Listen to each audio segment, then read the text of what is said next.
Coba teman-teman perhatikan salah satu kisah di dalam Al-Quran.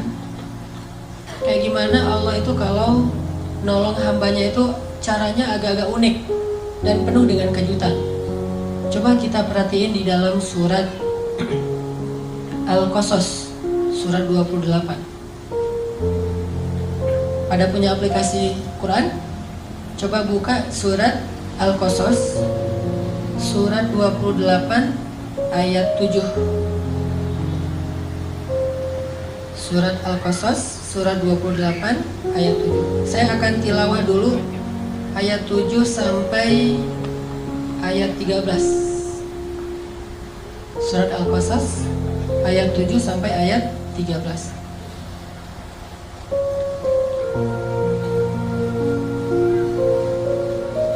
A'udzu billahi minasy syaithanir rajim. Bismillahirrahmanirrahim. Wa auhayna ila ummi Musa an ardi'i fa idza khifti 'alayhi fa'alqihi fil yammi wa la takhafi wa la tahzani inna radduhu ilayki wa ja'iluhu minal mursalin faltaqatahu alu fir'auna liyakuna lahum aduwwan wa hazana inna fir'auna wa hamana wa junudahuma kanu khatiin wa qalat imra'atu fir'auna qurratu 'aynin li wa lak la taqtuluhu 'asa an yanfa'ana aw nattakhidahu waladan wa hum la yash'urun wa asbaha fuadu ummi Musa farigha in kadat latubdi bihi laula arrabatna ala qalbiha laula arrabatna ala qalbiha litakuna minal mu'minin wa qalat li ukhtihi qussi fabasurat bihi an junubin wa hum la yash'urun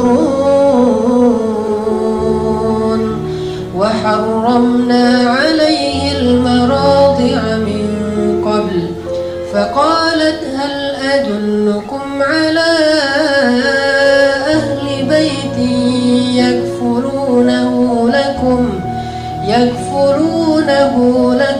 wa hum lahu nasihun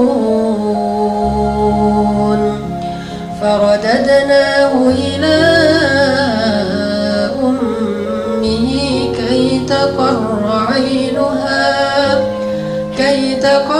'aynuha wa la tahzana wa lita'lama anna wa'dallahi haqqun walakinna aktsarahum la ya'lamun. Shadaqallahul azim. Teman-teman yang dirahmati Allah Subhanahu wa taala. Jadi ceritanya itu kita tahu kalau Fir'aun bikin peraturan orang-orang Bani Israel itu nggak boleh ngelahirin anak laki-laki. Kalau ada bayi laki-laki yang lahir dari suku Bani Israel atau suku budak waktu itu akan langsung dibunuh oleh Fir'aun. Sebab Fir'aun bermimpi nanti akan muncul laki-laki Bani Israel yang akan menggulingkan kekuasaan Fir'aun. Diberlakukanlah peraturan ini. Setiap ada kelahiran diperiksa sama tentara Fir'aun, diculik, diambil paksa, kemudian dibenamkan di dalam pasir. kemudian dilemparkan ke dalam sungai Nil, kemudian diberikan kepada serigala, kemudian disembelih hidup-hidup, kemudian diberikan sebagai makanan singa di dalam kandang singa milik Firaun. Semua bayi Bani Israel itu dibunuh. Sampai akhirnya setelah sekian tahun, laki-laki Bani Israel itu banyak yang sudah wafat karena udah tua, yang bayinya juga dibunuh. Terjadilah kelangkaan, susah mencari laki-laki Bani Israel.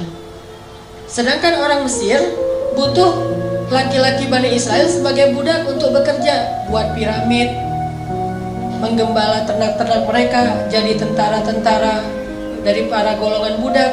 Setelah generasi laki-lakinya habis, akhirnya Bani Israel hanya bisa mengandalkan perempuan. Dan pastinya tidak bisa maksimal seperti laki-laki, karena tenaga laki-laki lebih kuat dari perempuan. Walaysa dzakaru kal unsa. Barulah Firaun mengevaluasi kembali peraturannya, terus dia ganti. Yang tadinya setiap kelahiran bayi laki-laki dibunuh, sekarang diganti. Setahun boleh melahirkan bayi laki-laki, setahun lagi nggak boleh. Tahun ganjil kalau lahir laki-laki, bayi laki-laki itu selamat. Tahun genap dibunuh, selang-seling. Dan qadarullahnya, Harun lahir di tahun ganjil, sehingga dia selamat, kakaknya Musa. Sedangkan Musa lahir di tahun genap. Pas Musa lahir, anak laki-laki, ibunya langsung khawatir, tahun ini nggak boleh melahirkan anak laki-laki. Langsung dicari sama tentara Firaun. Akhirnya Allah menyampaikan ilham kepada ibu Musa, mengilhami ibu Musa melalui mimpi agar dia menghanyutkan bayinya di sungai Nil menggunakan satu kayak keranjang gitu. Ibu Musa bingung, benarkah ini perintah Allah? Kenapa mimpi saya aneh sekali beberapa malam terakhir? Akhirnya ibu Musa nanya ke ustadz-ustadznya Bani Israel. Kalau bahasa sekarang mungkin ngejapri ustadznya ya, tapi nggak di-read gitu, nggak DM, nggak di-allow, di-follow, nggak di-follow back. Nih ibu Musa nanya kepada ustadz-ustadznya Bani Israel, ya Syekh, saya bermimpi gini, apakah benar ini perintah Allah? Kata para ulama Bani Israel, benar, ini perintah Allah. Hanyutkanlah bayimu ke sungai Nil, dan Allah berjanji akan menyelamatkannya dan mengembalikannya kepadamu. Itu janji Allah. Kalau kita mau yakin sama Allah, libatkan Allah. Walaupun caranya tuh agak-agak aneh menurut logika kita. Aneh gak sih? Bayi baru lahir, kesayangan ibunya karena bayi Musa itu bayi yang sangat menakjubkan. Nih ya, by the way, Nabi itu semuanya keren-keren, gak ada Nabi yang gak keren. Gak usah Nabi, brand ambassador satu produk aja carinya model yang paling keren kan. Apalagi brand ambassadornya lah langit tuh pasti orang yang paling keren tuh. Apalagi Musa itu terkenal cowok ganteng keren, walaupun mungkin beda dengan Yusuf. Saking gantengnya Musa, saking kerennya Musa, orang Bani Israel itu kepo. Musa itu kan kalau pakai baju selalu baju panjang, kemudian ketutup semuanya.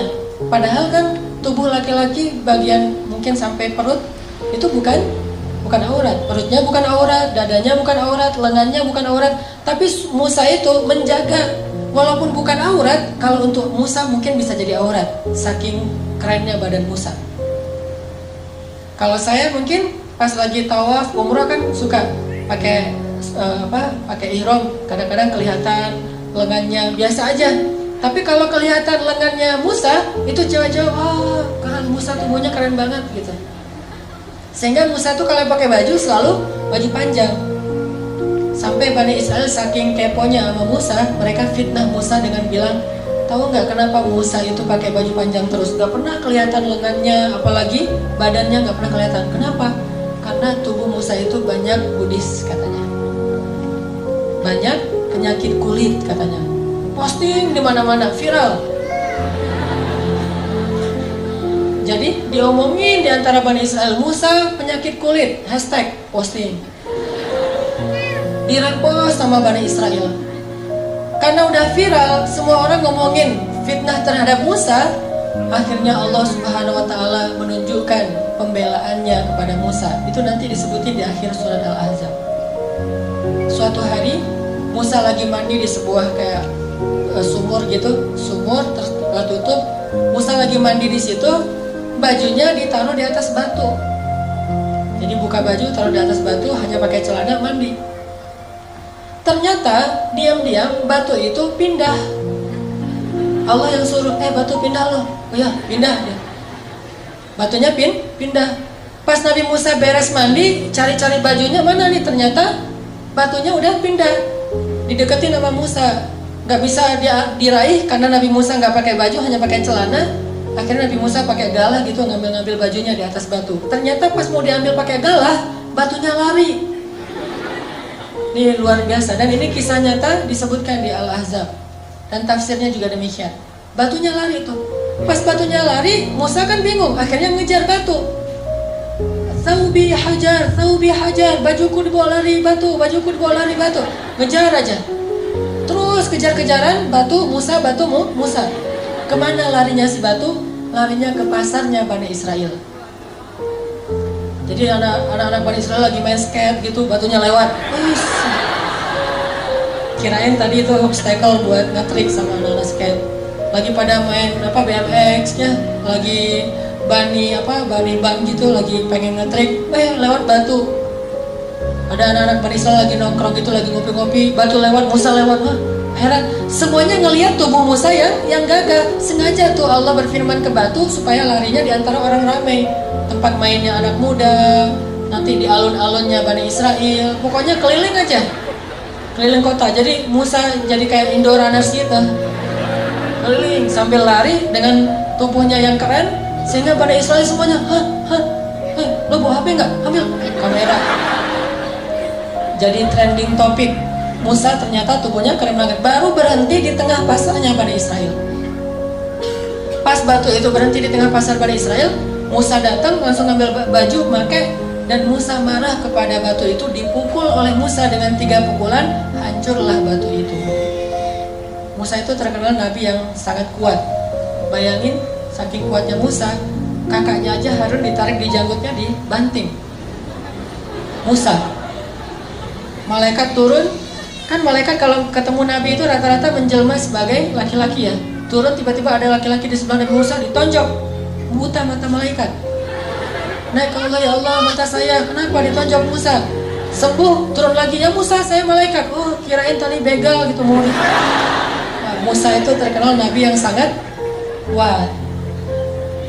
Dan ketika Musa masih bayi, namanya bayi nabi tuh, jangankan bayi nabi, bayi orang biasa aja kan lucu gitu. Semua orang sayang kepada dia. Allah kasih rasa kasih sayang kepada seorang bayi, apalagi bayi nabi. Dan nabinya Musa pula yang memang luar biasa fisiknya, sehingga ibunya gak tega mau menghanyutkan bayinya. Tapi ini perintah Allah, dan yakinlah sama Allah, Allah pasti akan ngembaliin bayimu, gak akan celaka. Ini ujian buat keluarga Musa. Ibu Musa itu ibu yang sangat beruntung, punya 2 anak laki-laki, dua-duanya nabi, Harun dan Musa. Kalau yang lain, tidak ada ibu yang punya 2 anak laki-laki, dua-duanya nabi. Yang ada ayah kayak Ibrahim, Ishak, dan Ismail. Akhirnya setelah meyakinkan istisyarah, minta pendapat ulama, minta pendapat keluarga, minta pendapat suami, mantap nih hati ibu Musa. Ya udah deh, kalau emang ini cara satu-satunya untuk nyelamatin bayi saya, dan ini perintah Allah, saya lakukan karena Allah. Dihanyutkan ke sungai Nil, pakai keranjang gitu ditutup. Terus pas udah hanyut, ibu Musa nggak tega. Aduh bayi saya, ntar dibawa kemana ini sama arus air, bisa ke Sudan kan. Nil tuh membelah 2 negara, Mesir dan Sudan. Jadi lintas negara nih, bisa jadi Musa nanti ketemunya di Sudan.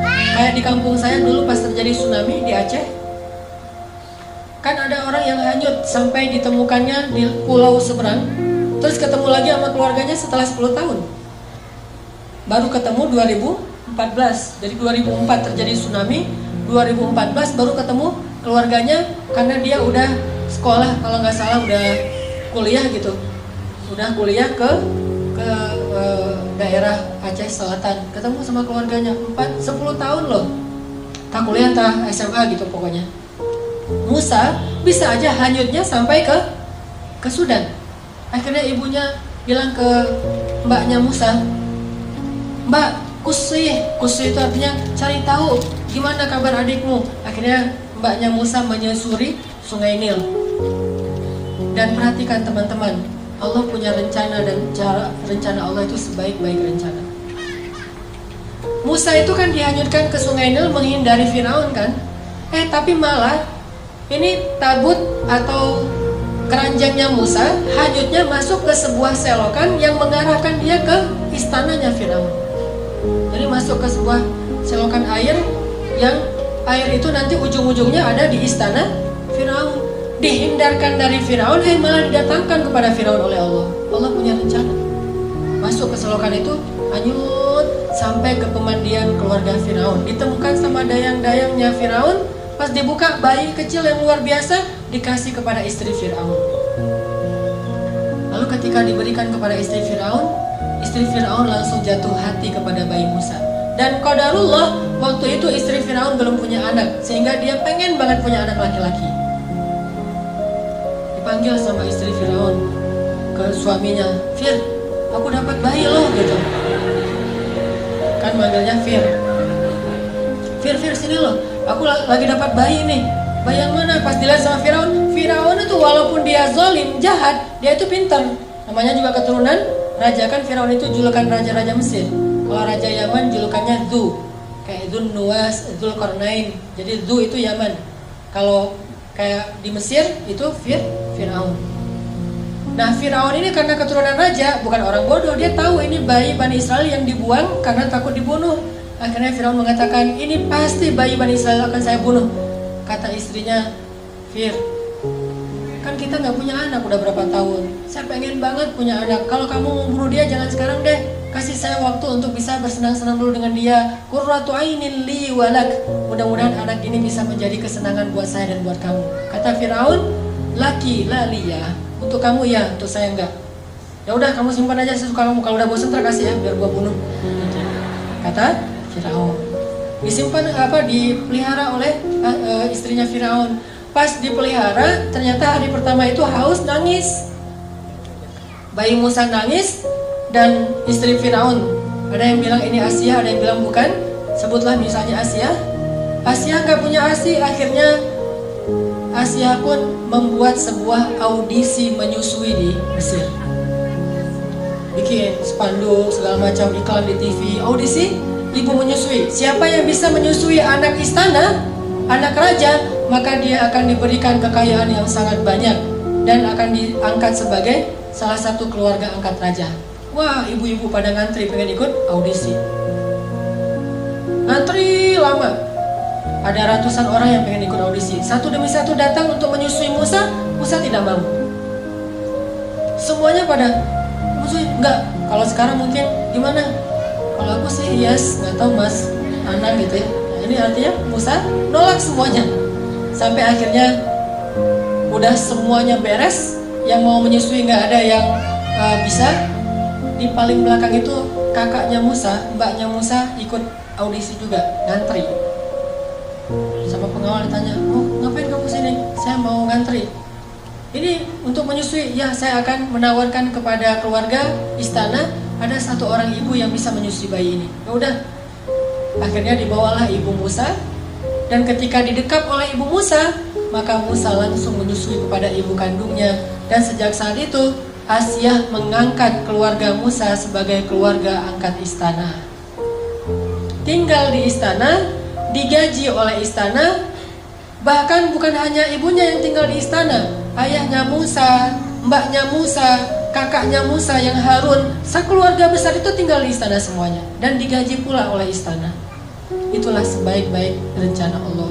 Coba teman-teman bayangin, kalau ibu Musa terus ngumpetin bayinya, disembunyikan bayinya dari Firaun, mungkin selama-lamanya hidup mereka dalam pengejaran, dalam keadaan tidak nyaman, susah mencari nafkah, tinggal di hutan belantara. Tapi berhubung pakai cara Allah, akhirnya Allah punya rencana yang paling baik, sampai akhirnya keluarga ini bisa tinggal di dalam istana musuh yang justru mereka hindari selama ini. Suatu malam Asia lagi gendong bayi Musa, lucu gitu, ketawa. Kalau kata orang Jawa mungkin ngeklek ya. Jadi Musa bayi itu ketawa sama Asia, wah digendong-gendong ketawa. Firaun dari jauh melihat aja. Terus Asia bilang kepada Firaun, Fir, sini dong, ini bayinya lucu banget loh, coba kamu gendong sekali aja. Kata Firaun, enggak, dia mah bukan bayi saya. Coba aja, siapa tahu kalau kamu udah gendong, kamu jadi senang sama dia. Karena dipaksa-paksa sama Asia, udah diambil sama Firaun. Pas digendong, Musa yang tadi ketawa-ketawa tiba-tiba langsung cemberut melihat Firaun. Pas lihat Firaun, Musa langsung berubah wajahnya, yang tadi senang sekarang marah.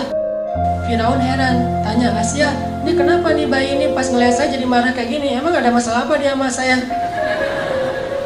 Kata Asia, mungkin belum kenal, coba kamu dekap lebih dekat lagi. Didekap lebih dekat lagi, pas udah dekat, maka Musa pun menarik jenggotnya Firaun sekeras mungkin sampai tercabut banyak dari jenggotnya Firaun dan berdarah.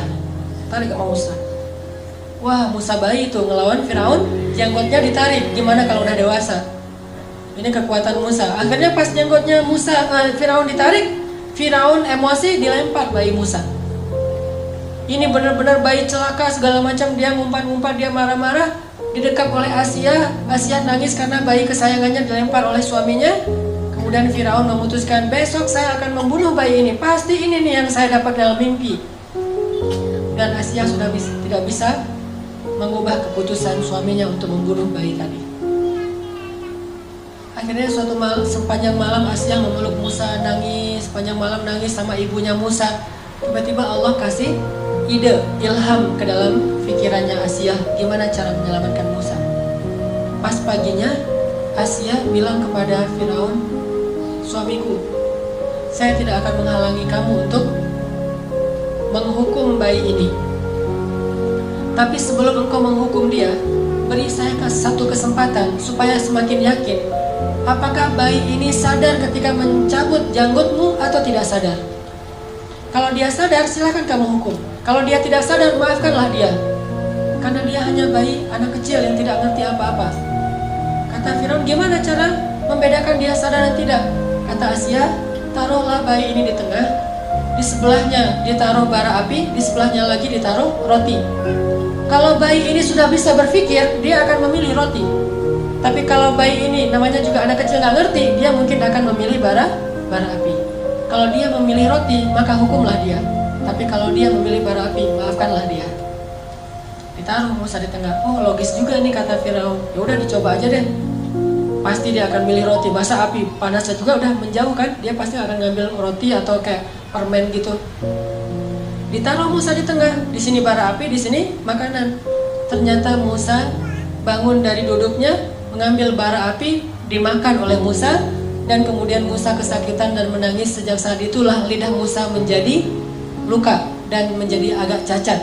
Baru sembuh nanti ketika ketemu lagi Firaun itu berdakwah. Di situ ada doa, Rabbi shrah li sadri wa yassir li amri wahlul 'uqdatan min lisani yafqahu qawli. Mudahkanlah lisan saya berucap ya Allah supaya dia faham. Gara-gara apa lisan Nabi Musa itu bermasalah?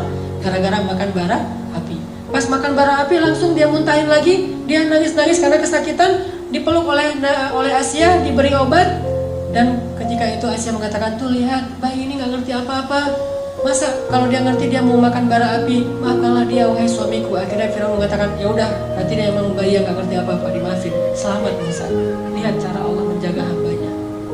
Allah itu punya banyak rencana, Allah itu maha kuasa. Jadi kalau kita ngandelin Allah, selalu ada jalan keluar. Sesulit apapun kondisi kita, kalau kita ngandelin Allah, selalu ada jalan keluar. Hanya kadang-kadang kita nggak sabar menunggu datangnya jalan keluar itu. Padahal jalan keluar Allah itu Allah datangkan melalui jalan kesabaran. Jadi kalau kita pengen dapat pertolongan Allah, jalannya itu adalah sabar. Tunggu sampai datangnya pertolongan Allah. Karena menunggu datangnya pertolongan Allah itu ibadah.